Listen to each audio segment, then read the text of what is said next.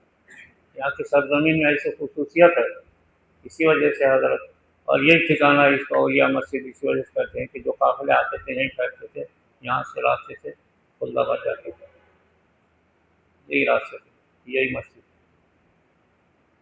تو اللہ تعالیٰ نے آپ لوگوں کو یہاں یہ مقام دیا ہے، تو اپنے اپنے علاقوں کو سنبھالے آپ، سلوڑ کام کرنے والے، پھلمری کے کام کرنے والے، یہاں کے کام کرنے والے، اطراف میں کام پھیل جائے، اس کی بہت ضرورت ہے۔ آج کی امت میں سب سے بڑا عالمیہ ہے یہ کہ امت مسلمہ اس کو بھول گیا ہے اور احساس نہیں رہا امت کو۔ خالی کثرت ذکر اور کثرت تلاوت کر کے اگر مخلوق کو اپنی طرف کھینچنے کی نیت رکھیں گے تو مخلوق خود بخود آئے گی۔ صرف اتنا ہے، ایک شرط ہے اس میں، تمام حضرت نے بھی لکھا ہے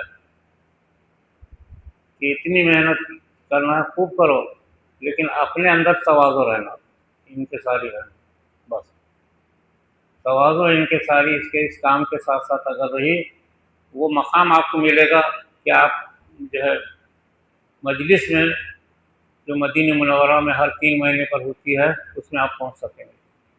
حضرت نے لکھا ہے کہ اس محنت کے ساتھ ساتھ تواضع انکساری رہنا۔ اسی وجہ سے میں خود اپنا رہن سہن، میرے کو کچھ آتا نہیں، لیکن میں خود اپنا رہن سہن ایسا رکھتا ہوں، ہندوستان بھر میں میرے سے پہلے کا کوئی عالم نہیں ہے آج، صرف مولانا ارشد مدنی یہ میرے ساتھ پڑھ گئے۔ دارالعلوم دیوبند میں جتنے اساتذہ، جتنے شعراء کے ممبر، جتنے پڑھانے والے شیخ الحدیث جو ہیں، یہ سب میرے بات کے ہیں، میرے سے پہلے کا کوئی بھی نہیں ہے، صرف ارشد مدنی ہے میرے ساتھ۔ ہندوستان بھر میں جتنے بھی علماء ہیں سب میرے بات کے ہیں، لیکن نہ میں پگڑی باندھتا، نہ میں رومال اوڑھتا، نہ کوئی لمبے کپڑے پہنتا۔ 40 سال پہلے میرے کرتے کا جو نمبر ہے، ماپ ہے، آج تک یہی ماپ ہے کرتے کا پاجامے کا، 40 سال سے اس طرف میں گیا ہی نہیں۔ اللہ نے اس کی وجہ سے نواز دیا، یہ کام آیا اس کی وجہ سے آیا۔ آپ خود محنت کرو، صرف تواضع انکساری اگر اپنے اندر رہے، اللہ کی ساری نعمت مل جاتی۔ اگر اپنی شرط لکھا ہے، حقیقت میں بھی شرط ہے، جہاں ذرہ بھی تکبر آیا پھر ہو جانا، نکل جاتا معاملہ، اللہ کی معرفت نکل جاتی، کٹ جاتی۔ اس طریقے سے آپ حضرات اگر محنت کریں گے، اسی وجہ سے میں ایسے ہی رہتا ہوں تاکہ لوگ میرے سے ملے آئے، کوئی دیکھ دکھاوا شیروانی، آج تک میں نے کبھی شیروانی پہنا نہیں، پگڑی باندھا نہیں، رومال نہیں، معمولی لوگ بڑے بڑے پگڑیاں باندھ رہے، بڑے بڑے جبے پہن رہے، بڑے بڑے فوٹوਆਂ اتار رہے، اخباروں میں دے رہے، موبائل میں ڈال رہے، کمرے میں بیٹھ کر کے تقریر کر رہے اور وہ موبائل میں ڈال رہے۔ ایسا شہرت پسندی یہ صحیح نہیں ہے اسلام میں، اس کی وجہ سے معرفت حاصل نہیں ہوتی۔ تواضع انکساری سے معرفت حاصل ہوتی۔ اللہ نے اس کے ذریعے سے اتنا ایک علم کا سمندر میرے کو دیا ہے، معرفت کا، علم، عزت، محبت، اخلاق، لوگوں میں بڑی محبت ہے، حالانکہ میں کوئی ولی نہیں، کوئی بزرگ نہیں، کچھ نہیں، آپ کے جیسا ہی ہوں۔ اس وجہ سے معرفت کی محنت میں جد و جہد کرنا بہت ضروری ہے۔ آج کے زمانے میں بہت امت کی حالت خراب سے خراب ہو گئی، بد سے بدتر ہوتی چلی جا رہی، خصوصاً ہندوستان کے اندر۔ اب آپ حضرات زیادہ ذکر کی توجہ ہندوستان پہ کرنا، ابھی تک توجہ کر رہے تھے چاروں طرف۔ میں بول رہا تھا جب جنگ چل رہی تھی رمضان کے زمانے میں نے چاروں طرف بولا تھا کہ بھئی آپ لوگ ذکر میں توجہ کرو، جنگ بند ہونے کی۔ کئی نوجوان رات بھر روتے رہے، 40 دن گزرے، جنگ بند ہو گئی، آج تک بند پڑی۔ اب آپ حضرات ذکر میں توجہ کرنا ہندوستان پر، اس لیے کہ یہ ہندوستان اولیاء اللہ کا ملک ہے، انبیاء کا ملک ہے۔ بابا آدم یہاں اسی وجہ سے آئے، آدم علیہ السلام کے بعد کئی نبی آئے، آخر تک حضرت عیسیٰ علیہ السلام بھی یہاں آ کر کے گئے، حضرت موسیٰ علیہ السلام کے بارے میں بھی ہے وہ ہندوستان آ کر کے گئے، کئی نبی یہاں آ کر کے گئے، اور اس کے بعد انبیاء کے بعد اولیاء کا اتنا بڑا سلسلہ ہندوستان میں پھیلا کہ جس کی وجہ سے یہاں کی مخلوق جو پریشان حال تھی، بے چین تھی اور غربت میں پڑی ہوئی تھی، وہ ساری مخلوق کو یہاں کے اولیاء اللہ نے ایک راستہ بتایا۔ آج ہزاروں گنبدیں ان کی ہندوستان میں کھڑی ہوئی ہیں اور ساری مخلوق ان کے دروازے پر پہنچتی ہے۔ تو ایسا ہمارا یہ ملک ہے، اس ملک میں فتنہ انگیزی بڑھ گئی، گمراہی بڑھ گئی، اس کو دور کرنے کے لیے آپ حضرات ہندوستان پہ توجہ کرو کہ اپنا ملک ہے، یہاں کے حالات صحیح ہو جائیں، یہاں کی فتنہ انگیزی ختم ہو جائے، یہاں کے ظالم لوگ یا تو ہدایت ہو جائے یا ظالموں کو نیست نابود کر دے، فتنے ختم ہو جائے اور یہ دین و ایمان کو بڑھاوا ملے اور اولیاء اللہ کا ملک ہے، اولیاء اللہ کی کثرت ہو جائے۔ اس کے اوپر آپ توجہ کرتے رہنا، آپ کیا ہے جب بھی ذکر کریں گے، جہاں بھی ذکر کریں گے، اکیلے ہو یا مل کر کے ہو، اس پر توجہ کرتے رہو۔ اب یہاں سے اس بہت ضرورت ہے اس کی، اور ہندوستان ایک ایسا ملک ہے، حضور صلی اللہ علیہ وسلم کی خود توجہ تھی آپ کی ہندوستان پر، کسی نبی کی اتنی توجہ نہیں ہوئی جتنی آپ کی ہندوستان پہ توجہ تھی۔ آپ نے کئی حدیثوں میں بھی اس کے بارے میں، آپ کی کئی حدیثیں ہیں، آپ نے حدیث کی کتابوں میں پڑھا ہوگا ہندوستان کے بارے میں، اور اسی وجہ سے آپ کے کہنے کی وجہ سے آپ نے فرمایا کہ 3 طبقے ہیں جن پر جہنم کی آگ حرام ہے۔ آپ نے فرمایا ایک طبقہ جو میرے ساتھ ہے وہ صحابہ کرام کا، جہنم کی آگ حرام ہے ان پر۔ ایک طبقہ عیسیٰ ابن مریم کے ساتھ دجال کا مقابلہ کرے گا، اس پر بھی جہنم کی آگ حرام ہے۔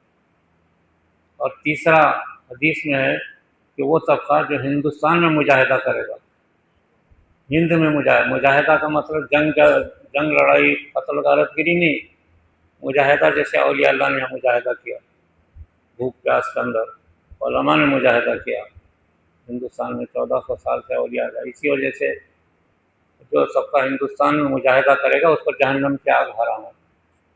اسی وجہ سے پوری دنیا سے اولیاء اللہ ہندوستان آئے، تاشقند، بخارا، سمرقند، یمن، عرب، وسط ایشیا، مصر، عراق، بغداد، ہزاروں لاکھوں اولیاء اللہ ہندوستان میں آئے اور یہاں کی مخلوق پر محنت کیا اور محبت سے یہاں کے لوگوں کو صحیح راستہ بتایا۔ آج اس کی ضرورت ہے، آج ہمارے ہندوستان پر محنت کریں، آپ توجہ کریں، یہ کرنا ضروری ہے۔ تو اس طریقے سے میں سوچ رہا ہوں کہ جتنے ہمارے علماء ہمارے سلسلے میں لگ گئے ہیں اور یہ اللہ معرفت الہی کو سمجھتے ہیں، ان لوگوں کو خود اپنے اپنے حلقوں میں اپنا اپنا حلقہ سنبھالنا چاہیے، تو کہیں سے آنے کی ضرورت نہیں۔ اب جیسے یہاں کے لوگ جا رہے ہیں، سلوڑ بھی جا رہے ہو، پھلمری جا رہے ہو، تو وہاں بھی اتنی صلاحیت کے لوگ پیدا ہونا تو وہ خود سنبھال رہا ہے۔ الحمدللہ پھلمری میں کافی علماء لگ گئے، پھلمری کے اطراف میں، سلوڑ میں، اور خود یہاں اورنگ آباد میں شہر میں بہت علماء لگ گئے اس معرفت کے راستے میں۔ تب ان لوگوں کی ذمہ داری ہے، تو میں نے عبدالغنی سے بولا تھا کہ بھائی ان کی ایک لسٹ بناؤ، فہرست بناؤ، اور فہرست بنا کے کسی وقت ان کو کام تقسیم کر دو اور کچھ ذمہ داریاں سے سونپیں، کچھ پروگرام ہو ان کے بارے میں اور ان کو ذمہ داریاں سونپیں، ان کو کچھ منصب مرتبہ عطا کر دے اللہ کی طرف سے، تو یہ اپنے اپنے علاقے میں کام کریں گے تو انشاءاللہ دین آسانی سے چلے گا۔ بس یہ بات حضور صلی اللہ علیہ وسلم جو اس وقت بے چین ہے مزار اقدس میں امت کے حالات پر، انسانیت اس وقت بہت تباہ ہو چکی ہے پوری دنیا میں، اور ساری دنیا کا ایک یلغار ہے یہ اسلام پر، یلغار ہے اس وقت مسلمان، اور مسلمان اپنی حقیقت کو سمجھنے کو تیار نہیں ہے۔ مسلمان قرآن سے دور، مسلمان ذکر سے دور، مسلمان آپس میں لڑائی جھگڑوں میں تقسیم ہو گئے، چھوٹی چھوٹی جماعتوں میں تقسیم ہو گئے، اور کسی جماعت کو یہ فکر نہیں ہے کہ امت میں قرآن کریم کے نبی دے کر کے گئے وہ آئے اور جو نبی ذکر اللہ دے کر کے گئے وہ امت میں آئے، آج کسی کو فکر نہیں ہے، کسی جماعت کو فکر نہیں ہے۔ یہ بہت عجیب و غریب حالت اس وقت ہمارے دنیا کی ہے۔ اس وقت سارے دنیا کے انسان، یہ مسلمان جب پریشان ہو گئے تو دنیا کی انسانیت بھی پریشان رہتی ہے، یاد رکھو۔ مسلمان جب دنیا میں پریشان رہیں گے تو دنیا کی انسانیت بھی پریشان رہے گی۔ امریکہ جیسا دنیا کا طاقتور ملک آج پریشان ہو گیا، چھوٹے سے ملک سے شکست کھا گیا اور آج پریشان ہے پوری ملک۔ دنیا میں کئی ممالک اپنے جگہ پہ پریشان ہے، مسلم ملک پریشان ہے اپنے جگہ پر۔ یہ صرف اس وجہ سے ہے کہ دنیا میں معرفت خداوندی کی محنت نہیں رہتی۔ آج یہ خلافتیں تقسیم کرنے والے بہت لوگ بن گئے، آج کل بہت سارے مرتد ایسے پیدا ہو گئے، 50 کو بلا رہے خلیفہ بنا رہے، یہ تم خلیفہ، تم خلیفہ، تم خلیفہ، کچھ بھی کچھ راستے میں ملا وہ خلیفہ۔ یہ ایک عجیب جو ہے تصوف کا حیضہ ہو گیا، اس سے معرفت نہیں چلتی، یہ محنت کرنا پڑتا ہے، جیسے آپ حضرات محنت کر رہے، تو اللہ نے اس محنت کے ذریعے سے ابھی اس قدر اتنے تقاضے ہیں، میں سمجھتا ہوں کہ یہ جو علماء لگ گئے یہ لوگ خود سفر کریں۔ اورنگ آباد کے علماء محنت کر کے اطراف اضلاع میں ناسک ہے، احمد نگر ہے، یا ادھر جلگاؤں ہے، چالیس گاؤں ہے، ان علاقوں میں پھیلنا۔ میں نے ہمارے پاس کے علماء کو لگایا کہ بھائی تم لوگ برار کے علاقے میں پھیلو، اکولا، امراوتی، یوسمل، اس طرف پھیلو۔ حیدرآباد میں کچھ لوگ لگے ہوئے ہیں، میں نے ان سے کہا کہ بھائی آپ حیدرآباد شہر پر محنت کرو، حیدرآباد بھی اولیاء اللہ کی بستی ہے، جیسے اورنگ آباد اولیاء اللہ کی بستی ہے، ایسے حیدرآباد بھی ہے، اور ایسی گلبرگہ بھی ہے۔ الحمدللہ گلبرگہ میں جیسے شہر ابھی اپنا کام شروع ہوا، گلبرگہ میں حلقہ چل رہا اور کافی لوگ اس سے متاثر ہو گئے۔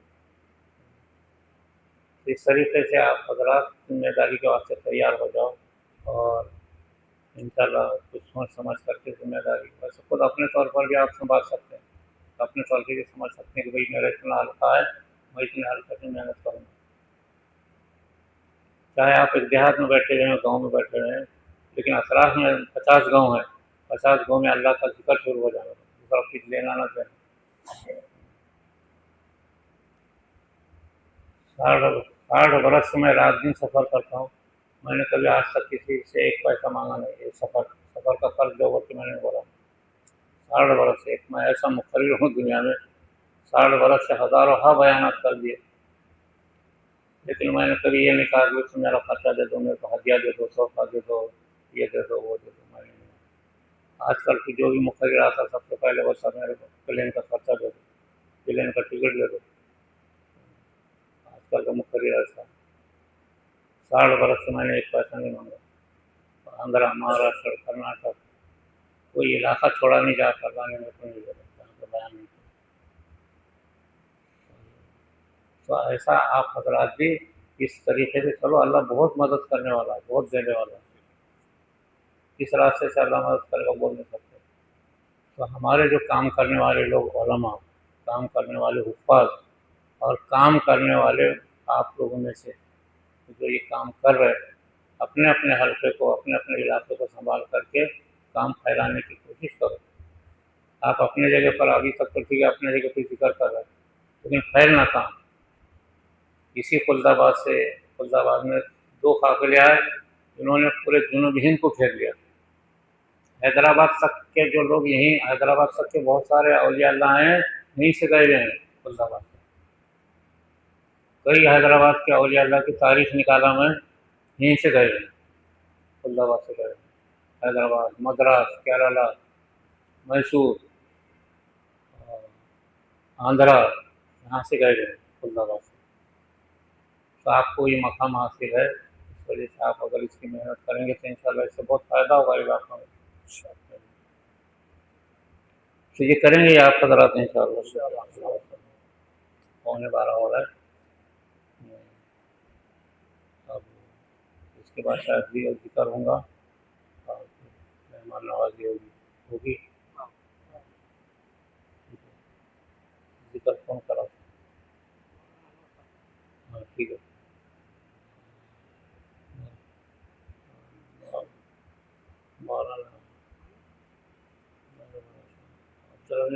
کچھ بولا تھا عبداللہ نے بھائی یہ سارے علماء کی پہلی جمع کرے تو نہیں؟ علماء کی، حفاظ کی، کام کرنے والوں کی، تینوں کی الگ الگ پہلی جمع کرے.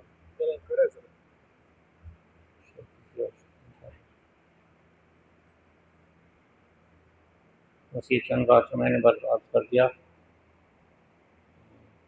آج میرے کو کیا بہت تکلیف ہو گیا اصل میں. اس راستے میں 8 گھنٹے لگے ناندیڑ سے یہاں آنے کو، 8 گھنٹے. اس وجہ سے طبیعت تھک گئی ایک دم. ایسے راستے میں رکاوٹیں پیدا ہو گئی، کہیں آندولن ہو رہا تھا، کہیں کچھ ہو رہا تھا. 11 بجے نکلے یہاں 7 بجے پہنچے، 8 گھنٹے لگے، آنا تو 5 گھنٹے میں آتے رہتے. اس وجہ سے میں بہت تھک گیا ہے. لیکن آپ خبرات یہ کیسا ہے. ابھی پیر کے دن پربھنی کی شب بیداری ہے. پیر اور ایسے کئی جگہ ہے شب بیداری. شب بیداری میں سب کام کرنے والے جمع ہو رہے. الحمدللہ اس کی وجہ سے ان کو ان کی تربیت ہو رہی، ان کی باتیں بتا رہے ہیں، طور طریقے بتا رہے ہیں. یہ کر تو آپ حضرات کو میں سب سمجھ گئے، سب کریں گے پھر انشاءاللہ.